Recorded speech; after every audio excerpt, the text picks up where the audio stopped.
Friends, you will pardon me if I tend to become somewhat nostalgic in recalling early days more than 40 years ago, when myself and George Nakashima, we used to meet in Pandit in the southernmost part of India. I still remember his young, dapper figure, clad in shorts and sandals, briskly walking to his place of work in our ashram, punctually before the workmen arrived. Our ashram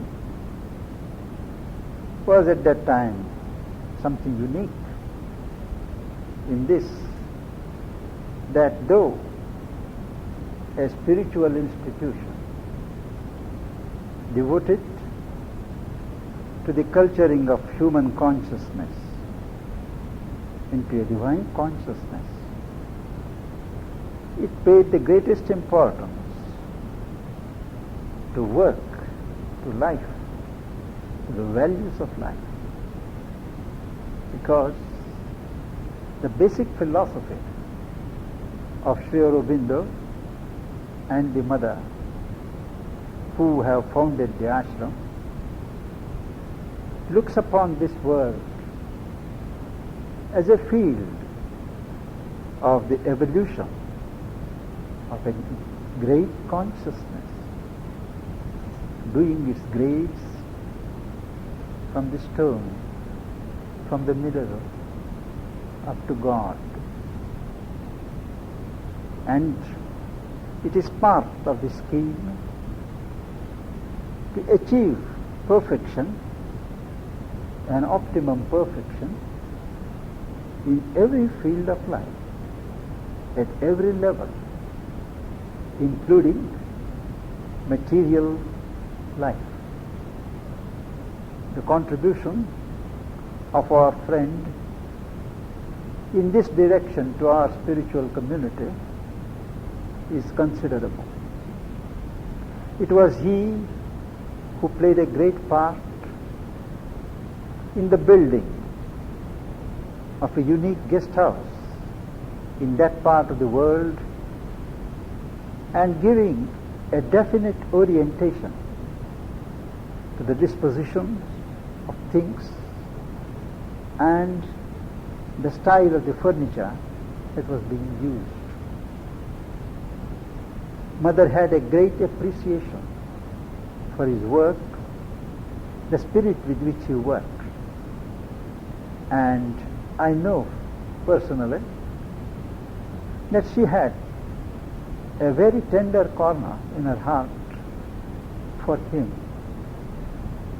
She herself lived in Japan during the First World War for 4 years, 1916 to 1920, and she recognized something unique about the Japanese genius.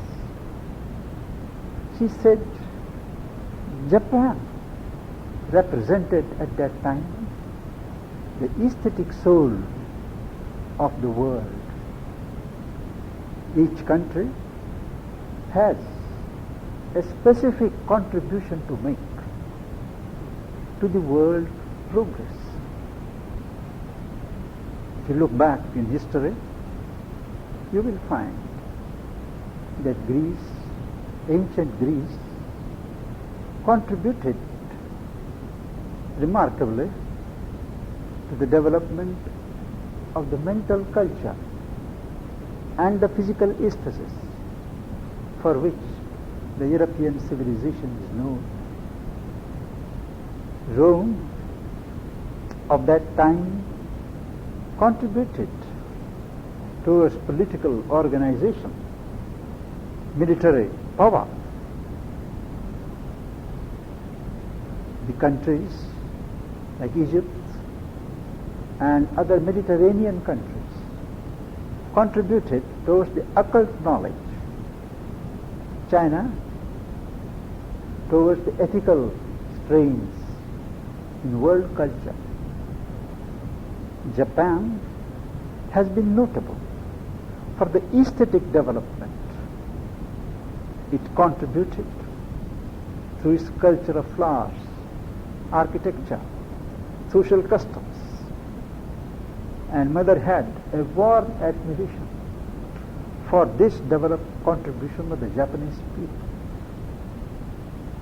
Speaking of America, in this context, America is comparatively a young country, not loaded with a past under which many other countries are still groaning.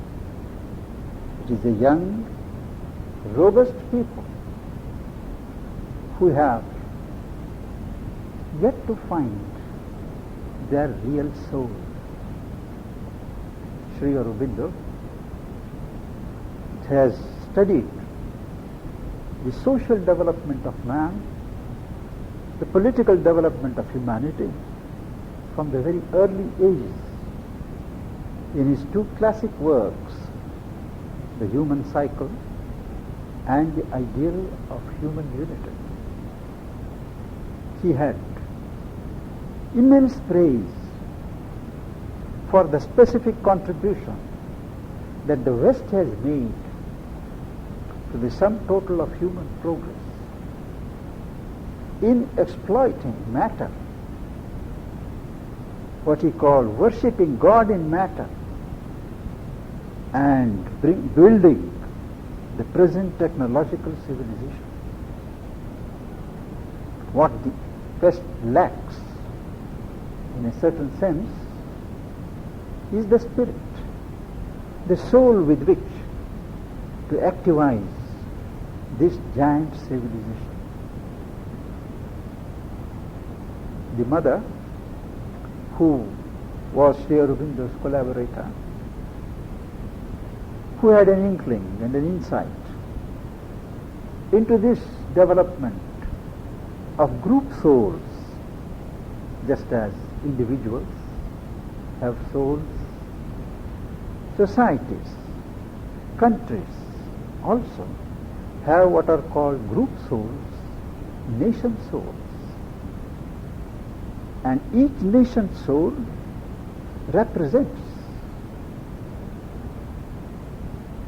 the evolutionary development of the people, what they are intended to contribute, and how far they have contributed or failed to contribute. Certain countries like Germany in the First and the Second World War, Japan during the Second World War, mistook their ego soul for the real soul. They forfeited their destiny and they destroyed themselves. That by some providential grace they have revived themselves is another matter. Looking at America, the mother said she saw a great opening to new consciousness, to new thought, to new ideas in this continent. What is written about this country does not represent the true state of affairs in this great country. This is my third pilgrimage to this country. And I see each time a growing opening among certain sections of the American people to new ideas, a willingness to break through, to go beyond the frontiers of the past, to experiment, And looking at America, the mother said that I have an impression that the new thing will start there. In what form it will start, where it will start, we do not know. Because not all are agreed on what is to start. What is the new consciousness? What are the new developments for which we are waiting? Our friend spoke about a great revolution, a unique revolution, which is in the making. I would invite your attention to Sri Aurobindo's comments on the question of revolution. He observed that the French Revolution became possible because an Indian yogi somewhere on the slopes of the Himalayas dreamed of liberty, equality and fraternity. Much later, the revolution did take place in France, and liberty was given to the people. But the way the liberty functioned, it destroyed equality. A minority started tyrannizing over the rest, and the revolution failed. In 1920s or 1918 or so, a Bolshevist revolution broke in Russia. Equality was given, but liberty was destroyed. There was no freedom. A true revolution, to succeed, to change the face of earth, requires to be founded on the principle of fraternity. Unless the fraternity is recognized and accepted, neither liberty nor equality can survive. And this fraternity, feeling the sense of brotherhood, has to come within the individual. Oneness of human race, oneness of the world, and all thinkers of evolution, evolution of consciousness, are agreed that today humanity is on the verge of a new phase. He spoke of the difficulties, of the crisis in seats of power in this country. But I may inform you that this kind of crisis is there in all countries all over the world at the moment. It is symptomatic of the fact that the old order, old values are collapsing. Institutions, traditions based upon old values, old beliefs, old concepts, they are disintegrating. But the new values, the new order has not yet arrived. We are struggling. We are all in a transitional phase. But if you observe behind the surface events, despite appearances to the contrary, you find a growing movement of convergence, a sense of oneness, except in the political and the military sphere. The United Nations, through its specialized agencies, has done a good deal to build and promote what is called, what Aurobindo called as long back as 1916, a global outlook, a global approach to problems, a global mind, a global consciousness, considering, studying and tackling problems on a global scale. This would have been unthinkable 25 years ago. Today, in many spheres of life, ecology, health, food, education, and many others, science, there is a world community. There is a recognition that the earth is one. What happens in one corner affects every other corner. Except in the question of group relations, group living, everywhere else the sense of unity is being promoted. Now this is not the reading of Sri Aurobindo alone. You must have heard of the famous Jesuit thinker, the French paleontologist Pierre Teilhard. As you know, he was a small boy in the beginning of the century, and when he was playing, he used to see golden particles in stones. So he thought, perhaps this is God. He asked his elders, but they shut him down, saying it is blasphemy. But his interest continued, and even when he came of age and was ordained as a priest in the Jesuit church, he continued his researches into the evolution of plants, evolution of life, and when an opportunity came, he went to China, got himself posted in China, and there did considerable work in archaeology and paleontology.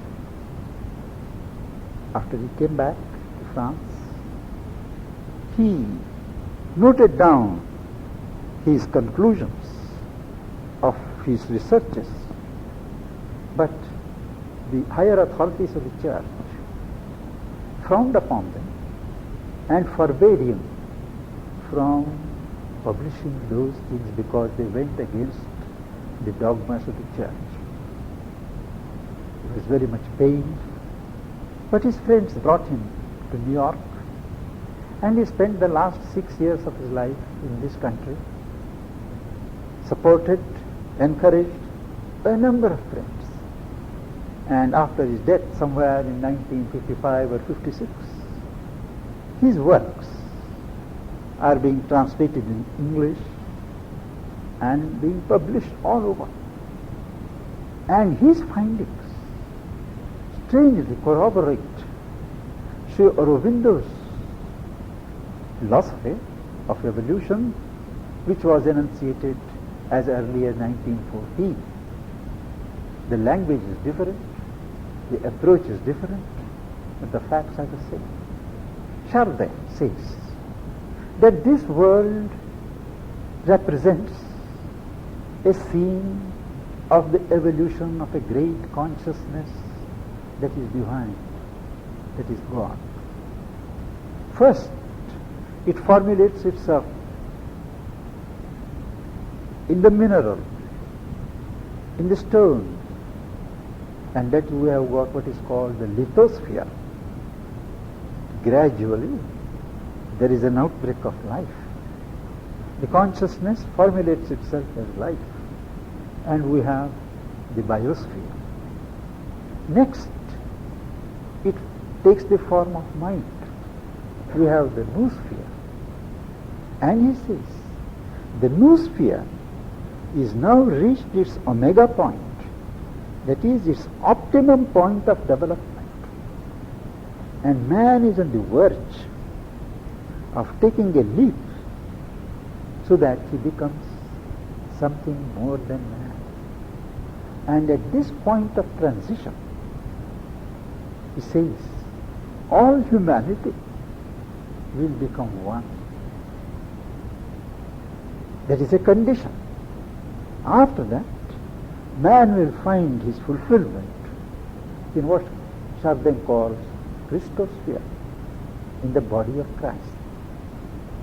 Scholars are not agreed what exactly is meant in the body of Christ. Is it there in some heaven, confined to Christians alone, or is it in the essential Christ here on earth? It is ambiguous.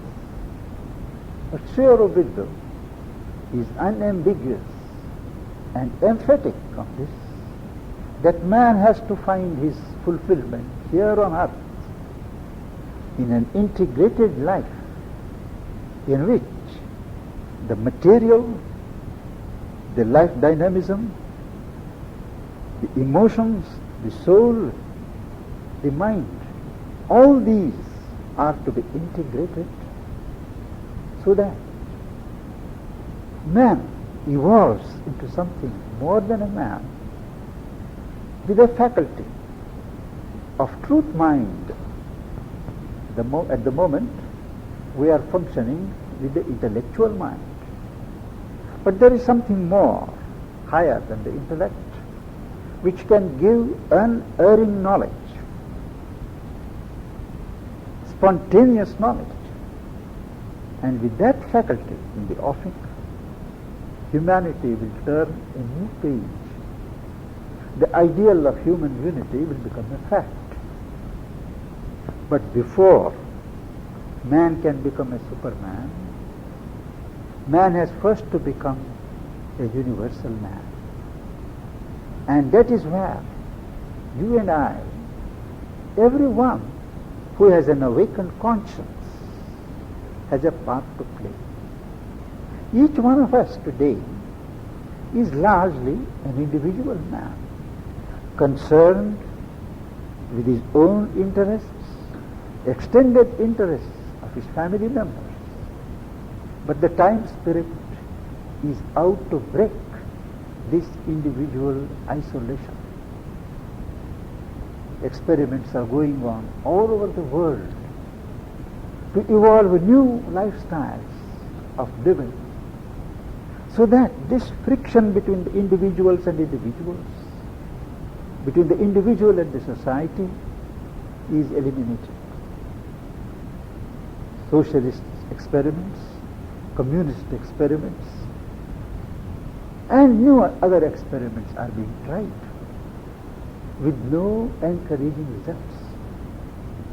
It is in this background that in Pondicherry, from where I come, Sri Aurobindo and the mother have tried over 50 years a unique experiment of a collective life in which each individual has got freedom and equality of status, equality of opportunity. Money as a factor in economy is eliminated. Each individual is sustained, maintained by the collectivity, and he contributes his best to the development of the collective life. There being no rivalry, economic competition, no money power, there is a certain voluntary collaboration, a spirit of association, a new learning in extending the principle of brotherhood to everybody. Having been satisfied with the viability of such a program, the mother has extended the experiment on a larger canvas in floating a planetary city called Aurobindo. Aurobindo is a unique experiment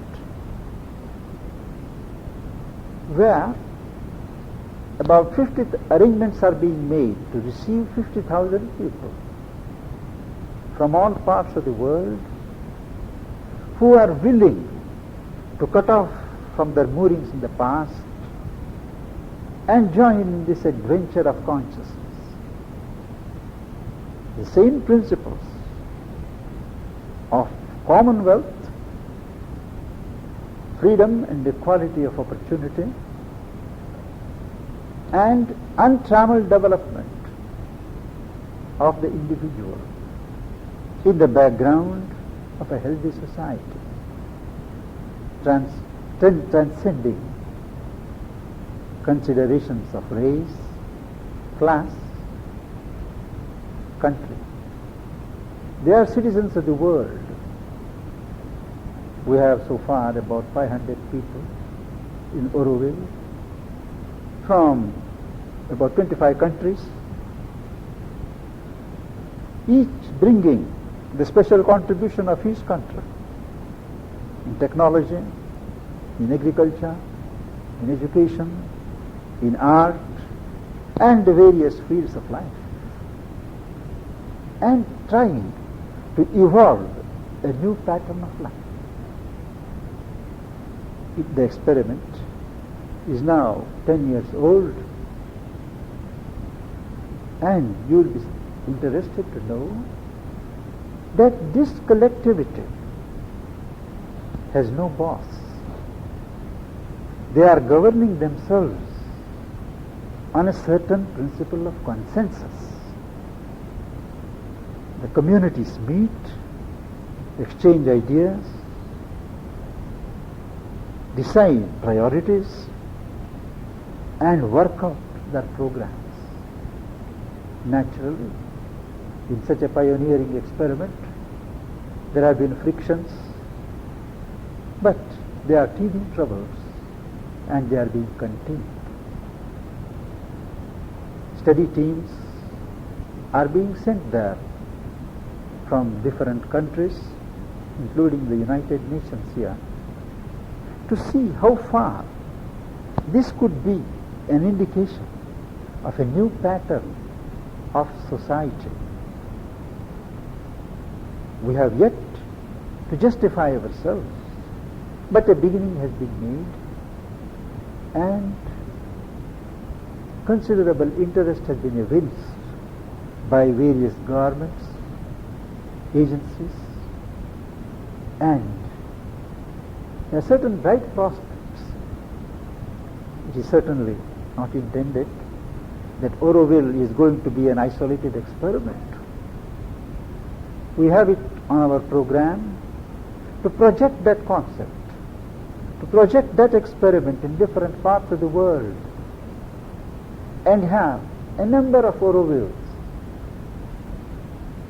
And sir, if I may take that liberty, I do visualize a day when New Hope, this place itself, could be a nucleus for a new Aurobindo, adapted to American conditions, devoted to the evolution of new consciousness, developing the sense of brotherhood, and introducing new strains in human culture. The American mind is remarkably receptive to such ideas. I have visited and I have seen firsthand number of New Age communities, experiments. Many die with the death of the founder, but some have demonstrated certain new potentialities. And particularly in California, I was very happy to know that there are 2 banks which give $500 loan to anyone at 2% interest who starts any project, business devoted to the evolution of new consciousness. This is something which you can't find in any other country. India is uniquely placed to try this experiment because we always have a certain freedom of mind, a freedom of soul, and it is an ancient country where new ideas, new experiments are always open. and Pondicherry is a historical city, at least 1,000 or 2,000 years old. It has archaeological past, and the experiment that is going on there, both in the ashram and Aurobindo, I would specially commend to your attention. I would now invite questions if you have any.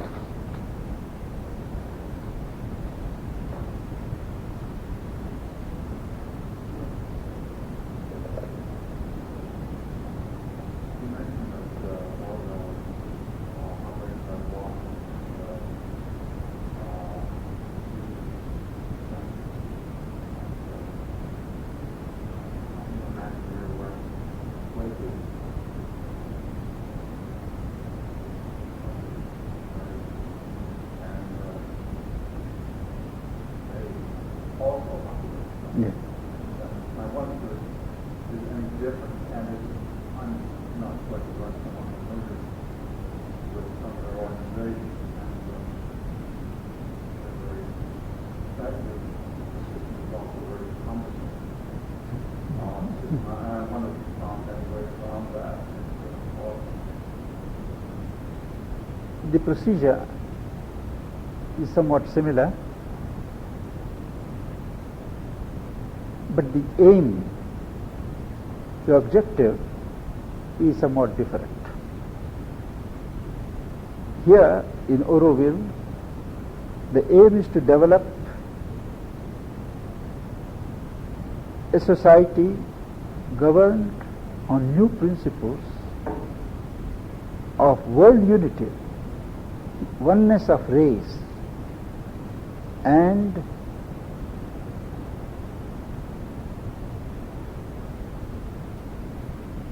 the transformation of human consciousness into a divine consciousness by concentrated evolution. It is open to the whole world. The Quakers, with all their laudable processes of functioning, I feel they have a limited objective, confined to the Christian faith. Here we don't have particular religions, religious faiths. We have no denominational worship. We think and adore God as truth and love.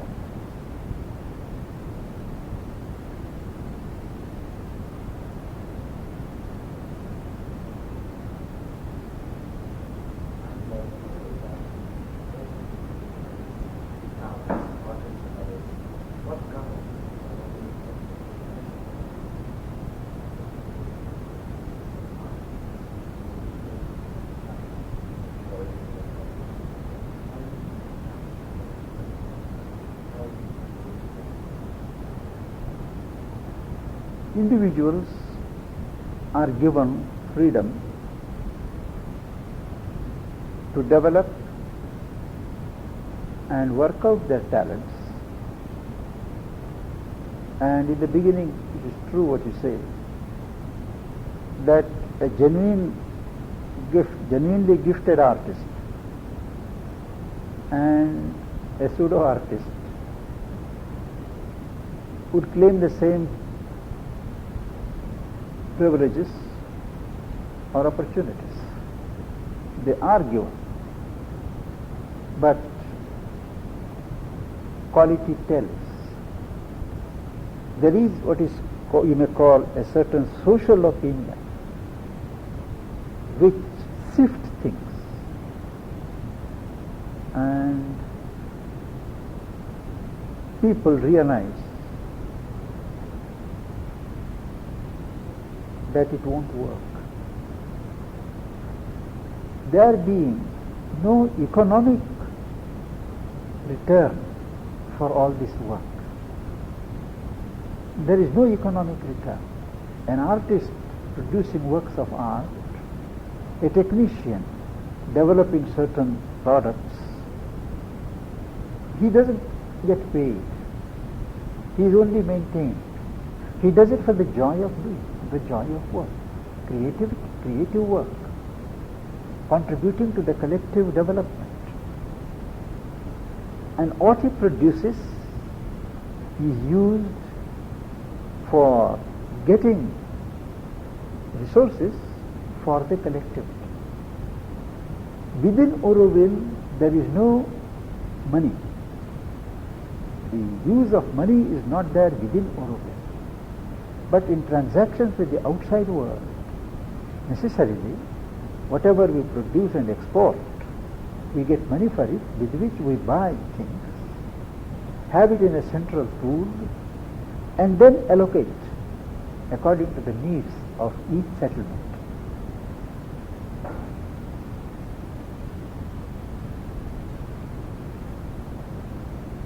Yes?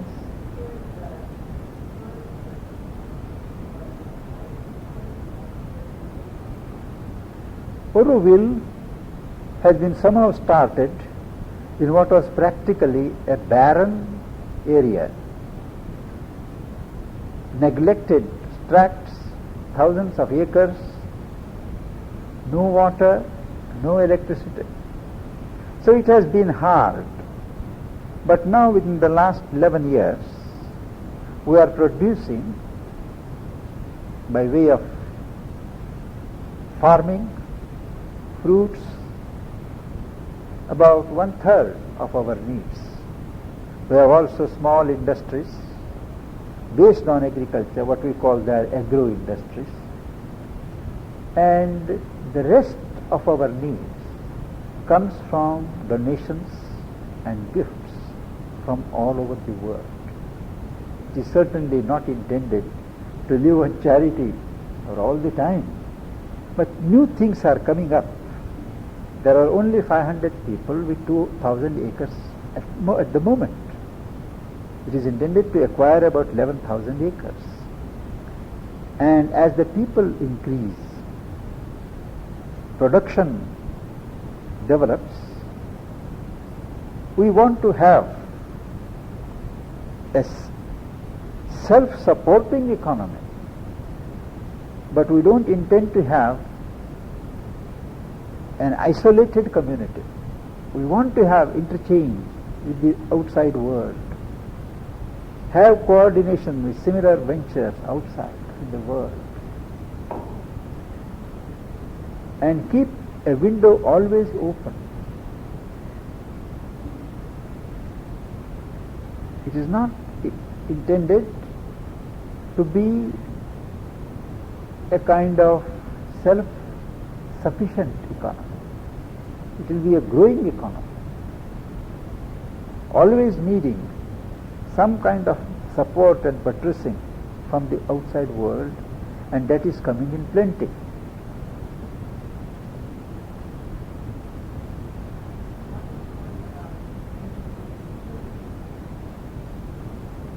The mother has started in the ashram an international center of education, where new bases of education are being laid down, new methods are being processed. And one of the principles is that hereafter the education of children will not be in the classroom. It will have to be in the open, and the parents of children, the teachers and the children are to be made parties to the experiment. The present system of tests, examinations, degrees, diplomas, that is done away with. It is the daily progress of the student that is the barometer. Close connection is kept between the teachers and the students, and it is a kind of an open air school where children themselves go to the artist, to the musician, to other teachers, and learn things in which they are interested. Certain basic subjects are taught. Beyond that, the children are allowed to develop their individual interests.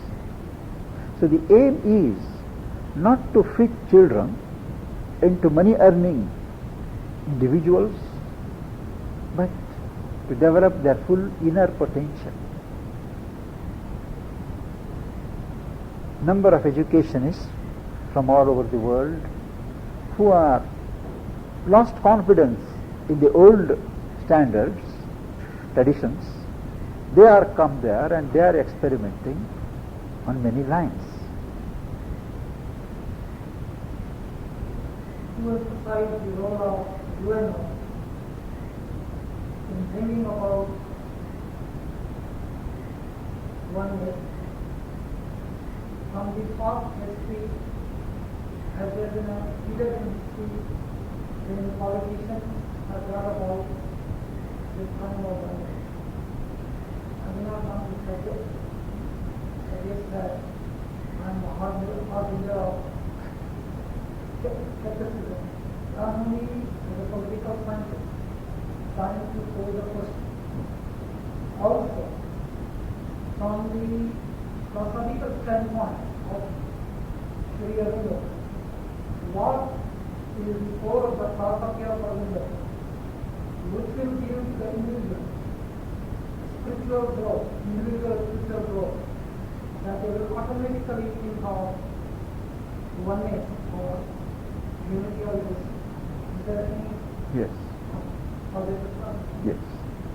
He says that the first step, first condition of spiritual life is to recognize that there is a divinity in each person. Man today lives on the surface, totally ignorant of what he is and what he has. So, by processes of self-concentration, contemplation, meditation, he has to plunge into himself and find the divine center in himself at the core of his being. When he does that, there is a spontaneous, free flow of love, harmony, and one feels one with everybody without having to be taught to do so. But the basic condition is that one must find one's soul, one's center. That is the foundation of the new consciousness. Each individual must be taught to find his divine center within himself. And it is there at the soul level that he finds unity with all around. And every action thought of him will automatically grow in this mode. That is the fundamental basis of Sri Aurobindo's philosophy. And his being a philosophy of evolution, he says that every individual is bound to come to this stage at some time or other. And he envisages that through various vicissitudes, crises, mankind will be led by a progressive minority who achieve this consciousness to eliminate areas of conflict, develop areas of agreement, and slowly evolve into a family of nations. Towards that, he says the United Nations is making a certain contribution. It has many defects, particularly the veto power has vitiated the things. But something is better than nothing. And unless we can have something more tangible, more useful, promising than UNO, we can't afford to dispense with the UNO.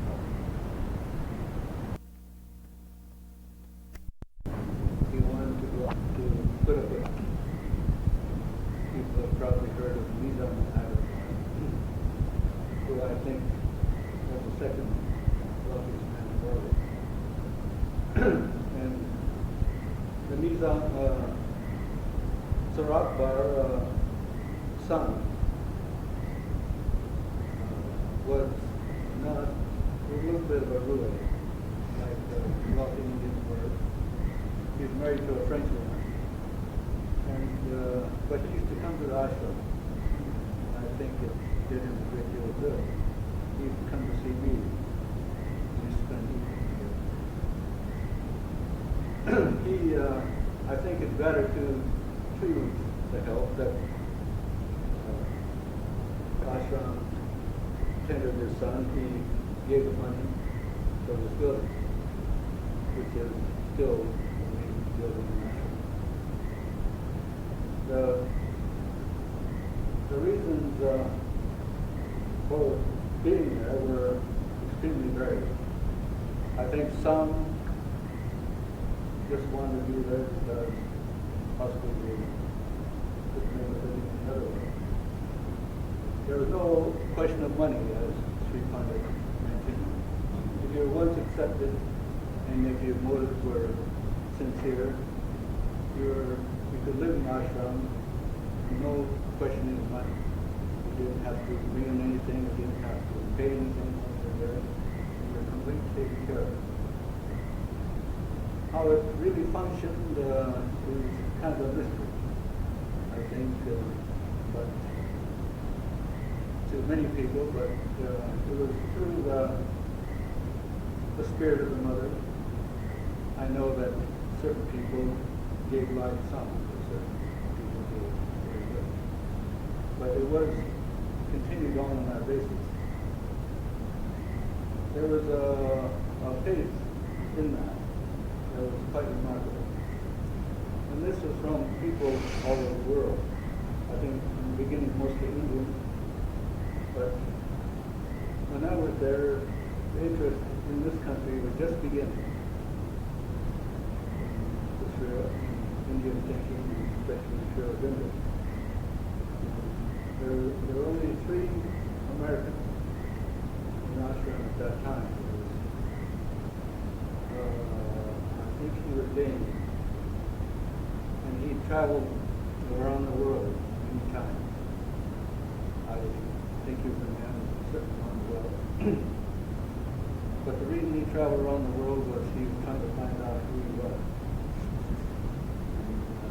Finally saw some paper someplace and decided that perhaps Aurobindo could find out who he was. So he ended in ashram. I don't know whether he stayed there for life or not. I don't even know his name. And another one was Margaret Wilson, who was the eldest daughter of Wilson. I think among the Wilsons probably right. She came to the ashram simply for a visit. She stayed, was planning to stay there only about 10 days. Went on. I think she lived there for something like 5 years, I guess. That she was a secret. Other one, other American was myself. But since that time, the interest has increased to something like 100 Americans in Aurobindo, something like 50 in ashram. After about a year, there was one other person that came. Her name was Agnes Larson. And her husband worked on Soyuz, one of the early buildings of the Corbusier in Moscow. And they both came to the ashram. And summer, her husband helped me on the building there. And she worked in ashram. But since then, things have changed. But the spirit there is very remarkable. The absolute freedom you have, and also the absolute discipline. The question of education is also very interesting. In Aurobindo, there was a school there, I don't know whether it was intentional that way or not, but it was called the last school. And it ended up by being the last school, the beginning of the school. But in the field of education, what happens is that the youngsters there, 7 or 8, are usually trilingual or 4-lingual or 5-lingual, and they do this very efficiently and very innocently. It was a little bit the Greek forum learning there. I think Sri Pandit mentioned that. If you want to learn something, you could almost always find something that you knew more about it than you did. If you want to write a poem, you found somebody that was a better poet than you were. I know that when I was there, I was independent, so I was tutored in Bengal. I didn't get very proficient in it, but sort of basics. And I was tutored by my friends who took me in hand and taught me the language up to a point. It's very difficult. The Sanskrit languages, I think, are difficult. Definitely, the Sanskrit languages. In Japanese, I consider the two most difficult languages in the world. Roughly 4 times the difficulty of European. In other words, it takes about 4 times as much work and study to learn Japanese or French or English or Italian. But it is, I think, the way to the future. Whether the world is ready for it or not, nobody knows. How it's going to take form. I left India and left the work there and came back to this country and finally ended up in Europe. But I feel what we are doing here within the spirit of Europe and Brazil. That's why it doesn't make any sense. It doesn't add up to the conflict to what we should do in order to work out business. And that not making sense, I think, is perhaps also basic to the spirit of the yoga and to the ashram and all of those. It's doing something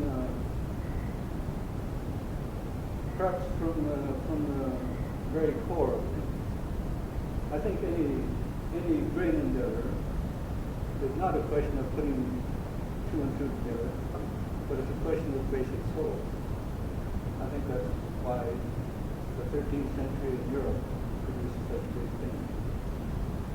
Or the Cathedral of Chartres, one of the finest buildings that man has ever conceived, was built in the town of about 10,000 people, about the size of London. The whole economy of the United States was never built for people in Chartres. And it's that spirit, basic spirit, that creates, whether it's music or architecture or poetry or philosophy. It has to be that basic spirit. It's not the mechanics.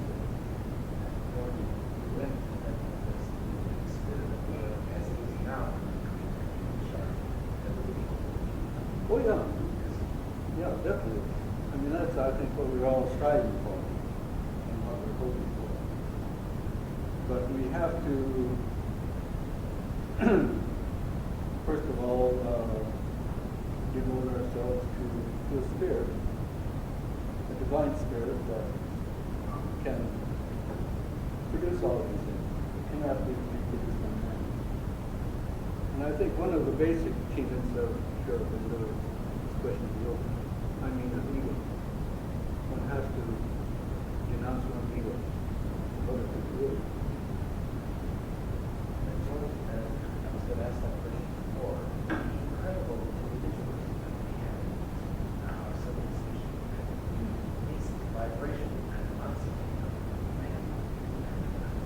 It's a constant effect.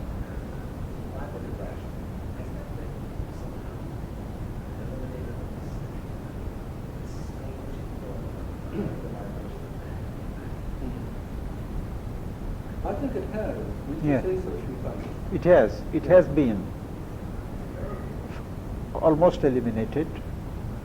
There may be occasional eruptions due to past habits, but generally life is free from that kind of old, competitive individualism. It's not there. Because we clearly recognize it is a thing, it should be a thing of the past. And individualism is slowly yielding to universalism. First in thought, then in feeling, and then in action. So many of the problems that plague the world are completely solved. It's not only a question of economy, which is in a sense solved and in a sense not. But up to the point it is solved. What are other issues like ecology?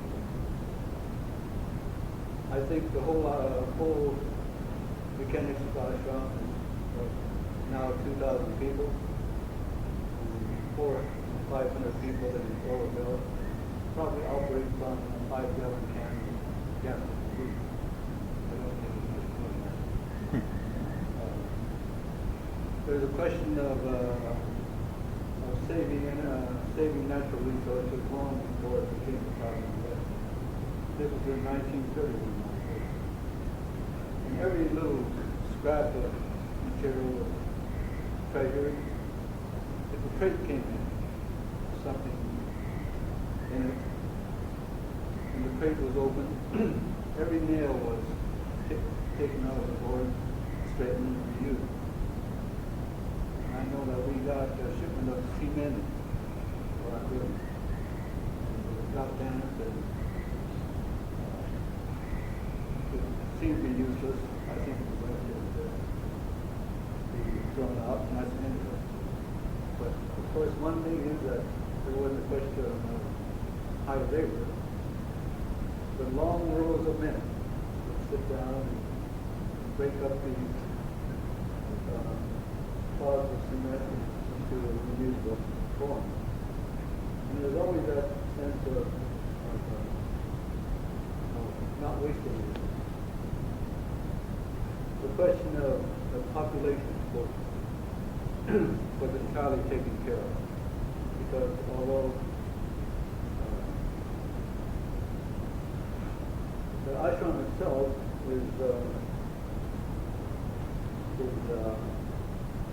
without families, but Aurobindo is with that. And there is no sense of population explosion because people in general are interested entirely in the spiritual aspect of life. And the physical aspect of life is very secondary. And these, I think, are the grades of one who is devoted to the spirit of death. The lowest form of consciousness is, of course, physical.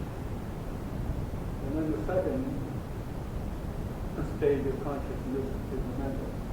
And there the Western mind consciousness stops. A mental man is supposed to relax, but he goes to Harvard or what he goes to high. If he achieves mentally, that's the highest he can achieve, highest stage in the form. But in Indian concept, especially children, there's all completely systematized. When you rise above the mental stage, then you begin to develop.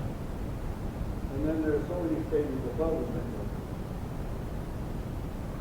until you come to a stage where you achieve Godhead. And the question of Godhead is not necessarily esoteric, but there's something that is within all men. It means that one has to find it in his own heart, the very person. If you have a question.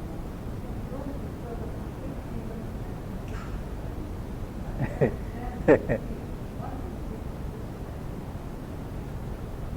for instance, the discipline is that the physical thing is entirely prevented. I mean, there is in Aurobindo, because it's sort of late. In ashram, there's no marriage. It's cohabitation, but the men and the women live apart. But even then, there are few couples that live together. I think the physical thing is entirely prevented. There is no drinking, no smoking, or no excesses of any kind. It's the most disciplined life that one can find, but also the most free, because anything is creative is very much encouraged and enjoyed. The most practical. Without excessive.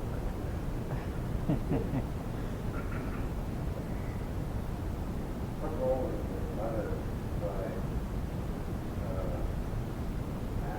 from dead? She revered as a private figure or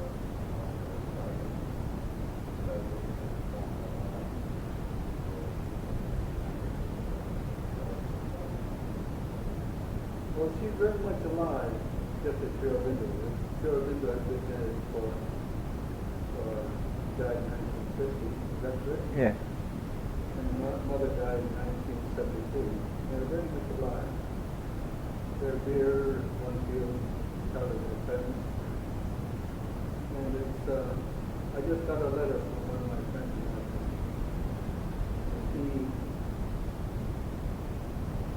He had a little issue. Someone in Canada offered business. It's a very profitable business in the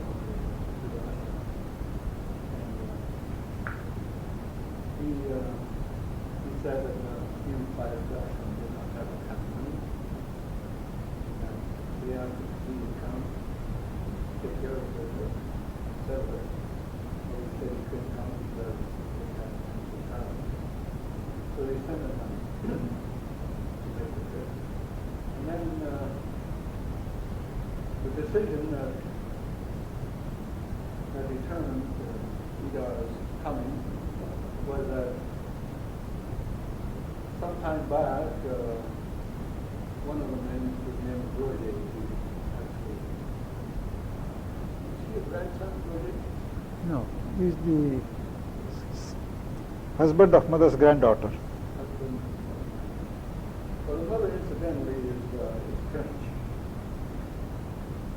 which is a very interesting thing. It's very interesting that Aurobindo is French. But she is revered by all people, who are interested in this sort of life, whether they are Indian or American, French or German, but Roger came back with understanding from others that the importance of American innovation. American pragmatism is very important to the country and to the future of the world. And it is kind of a compound cordial between America and Europe. And still there wasn't any real reason why Idar should accept that money and come to the country. But Roger said that Idar was to be an instrument to come to this country. And Roger and Udar checked with the mother to see if that was correct. She said yes. And then in the meanwhile, she had died. My family and I were in Pondicherry. It was for the 73, and I think we were one of the last people that saw the movie. She gave no interview after a week or so after she was born. But what Udar is waiting for is that he will come to this country when he gets a direct message from the mother. And this sort of relationship is not uncommon in other parts of the world. The mother is still very much alive. And she runs ashram, and Aurobindo is more alive than ever. Actually, the father of Indian independence started the Indian independence way before Gandhi took it. And these two, the Aurobindo and the mother, are a couple. I think the mother is very much the mother aspect of God. But they make no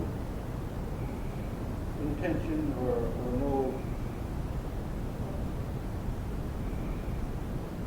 claim to being any sort of Godhead. I think that sort of thing is up to the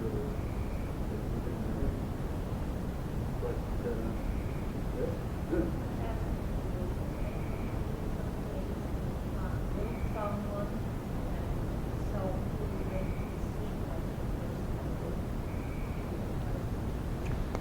Nobody has replaced mother for the simple reason that nobody can. We have, for administrative purposes, a board of trustees which look to the administrative, the secular side. But as far as the spiritual side is concerned, each individual looks within himself for the necessary guidance and inspiration. We have no successor to mother. She continues to be a living inspiration to us. She is more than a teacher, she is a spiritual mother to us. That she is not anymore in physical body does not make much difference, because we feel her consciousness, her subtle presence whenever we seek. So the problem has not arisen. The community of the ashram of about 1700 people goes on smoothly. It's now over 6 years. And there will be no successor.